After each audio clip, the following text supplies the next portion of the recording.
Pie divu valsts robežas, kur ceļš pazūd un džungļi pārņem visu, dzīvo vesels kopienas, kuras neviens neredz un nedzird.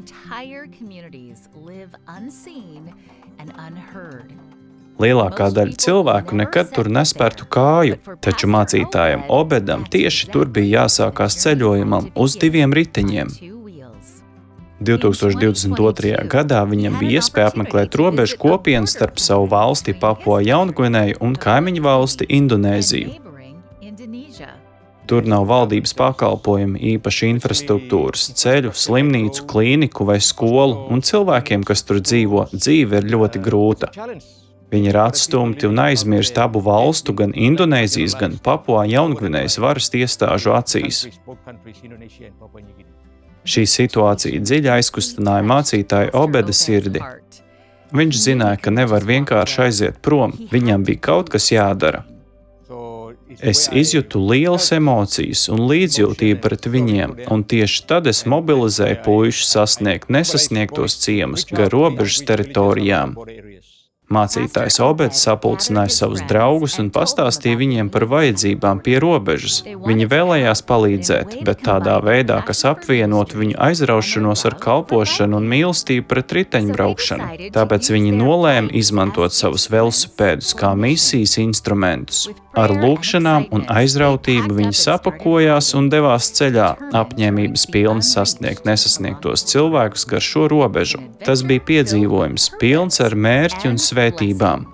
Kad mēs braucam un izbraucam cauri ciemiem gar robežu, mēs ierodamies ciemos, sveicinām cilvēkus, satiekam viņus, dalām bībeles un citu kristīgo literatūru, kā arī stāstām viņiem par Jēzu Kristu.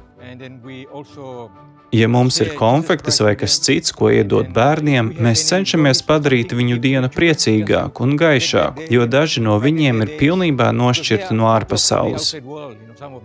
Iedomājieties dzīvot tālu prom no visiem, un tad kāds ierodas, izrādot mīlestību un patiesas rūpes, tas aizkustina sirdis un atver durvis dziļākai saiknei.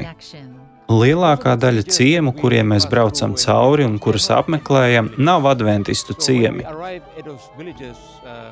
Kad mēs ierodamies, cilvēki raud, burtiski asaras tek pār viņu vaigiem, un viņi mūs sagaida savā kopienā, pabaro mūs, mēs viņiem dziedam un stāstām par Jēzu Kristu.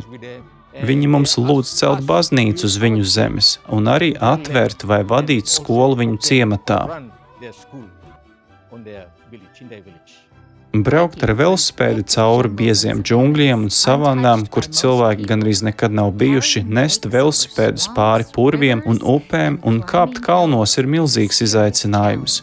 Tomēr mācītājs Obeds un viņa komanda turpina ceļu ar drosmi un ticību pārvarot katru šķērsli. Viņi zina riskus, taču tik un tā dodas tālāk, paļaujoties uz Dievu, kurš rāda ceļu.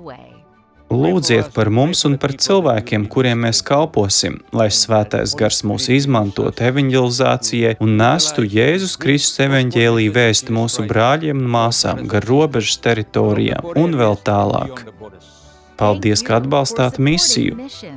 Jūsu lūgšanas un ziedojumi nes cerību, mīlestību un Jēzus vēsti uz vis tālākajām vietām pasaulē.